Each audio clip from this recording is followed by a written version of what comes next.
जैसा कि व्यास पीठ से संकेत हुआ, जनक जाति अवलोक कैसे सज्जन सगी प्रहलागे जैसे, अर्थात आज ये हमारा ग्राम भेलसा नहीं रहा, पूर्णतः मिथिला स्वरूप में परिवर्तित हो गया है। और मिथिलावासी पूर्ववासी सरकार को किस प्रकार अवलोक रहे हैं, देख रहे हैं, जैसे ये सभी के सगे संबंधी, हर कोई इन्हें पाना चाहता है, कोई पति रूप में, कोई पुत्र रूप में और कोई पिता रूप में। और ऐसा नहीं कि जिसने जैसा चाहा, जिसने जैसा मांगा, सरकार उसे वैसे ही प्राप्त नहीं हुए, प्राप्त भी हुए, क्योंकि कह दिया गया जिनकी रही भावना जैसी प्रभु मूरत देखी थी तैसी।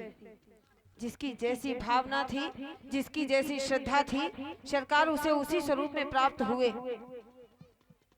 क्योंकि नवरस की सभी झांकियों में से सर्वश्रेष्ठ झांकी है दुल्हा झांकी, क्योंकि यहाँ पर प्रतिवर्ष लीला होती है और आप सभी को विदित है कि झांकी का सम्मान कैसे करना है। सरकार आए तो केवल एक यही सरकार है और इसी रूप में है जो स्वयं मिथिला में दुल्हा बने, वरना आजकल तो लोग अपने घर से दुल्हा बनकर जाते हैं, सज कर जाते हैं, परंतु हमारी सरकार ने मिथिला में ही अपना स्वरूप परिवर्तित किया, मिथिला में ही दुल्हा बनी है। तो जब सरकार मिथिला आए तो इनके स्वरूप को देखकर मिथिला की नर नारियों की स्थिति कुछ इस प्रकार हो गई, कह दिया गया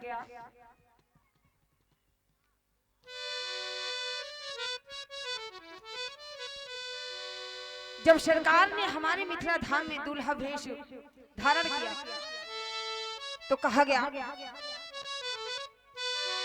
हमारे मिथिला धाम में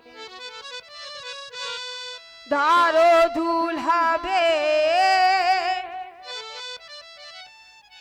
तासे यही उपासना चाहिए हमें।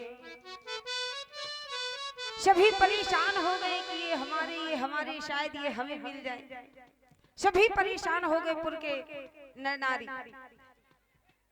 और सरकार का स्वरूप कैसा है तो कह दिया गया पियराई छाई सखी श्याम रंग में आज जन विध्याज बसंत को दूल्हा दीन बन। ऐसा लग रहा है जैसे बसंत ऋतु स्वयं दुल्हा बनकर आ गई हो, ऐसे हमारी सरकार का स्वरूप है। और सरकार के स्वरूप को देखकर मिथिला के नर नारियों की स्थिति क्या है, कह दिया गया अनब्याही हुलसी फिरे ब्याही मीजे हाँ गाने की माने भई देख रूप रघुनाथ। ऐसे हमारी सरकार का स्वरूप है, जिनका विवाह नहीं हुआ वो हुलसी घूम रही, काश इनसे हमारा विवाह हो जाता। और ब्याही मीजे हाँ जिनका विवाह हो गया वो हाथ मीज रही, करे तो क्या करे, पुनः विवाह नहीं कर सकती।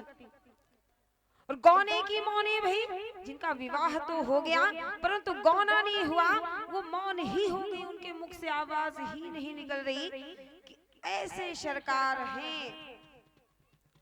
इनके स्वरूप को देखकर ऐसी स्थिति है मिथिला की। परंतु हमारी सरकार कैसे हैं तो कुछ पंक्तियां कही गई, कहा गया जाति जाति के पाहुने जाति जाति में जा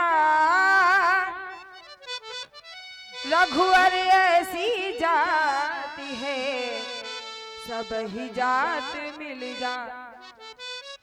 हमारी सरकार ऐसी है, इन्हें जिन में मिला दो समान दिखाई पड़ने लगते हैं। इनके लिए ना ही कोई क्षत्रिय है, ना ही कोई ब्राह्मण, ना ही कोई वैश्य, ऐसे हैं हमारी सरकार। और चूंकि आप लोग मिथिलावासी हैं तो मिथिलावासी हैं कैसे, कहा गया पूर्ण नारी सुभग सुचि संता धर्मशील ज्ञानी गुणवंता। धर्मशील है, ज्ञानी है, गुणवान है, पवित्र है और अंत में संत की समानता दे दी गई, संत के समान है समस्त मिथिलावासी।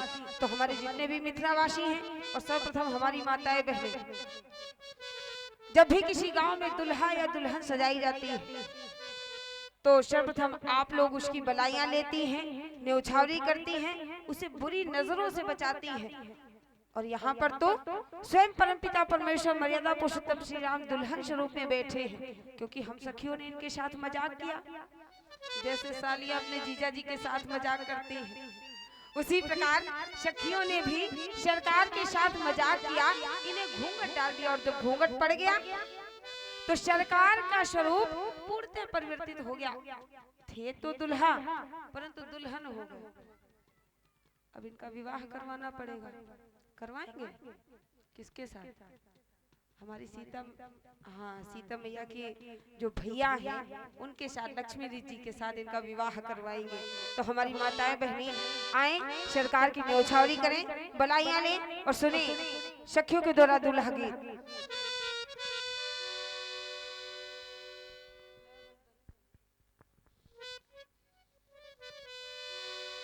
लहे धनुष बना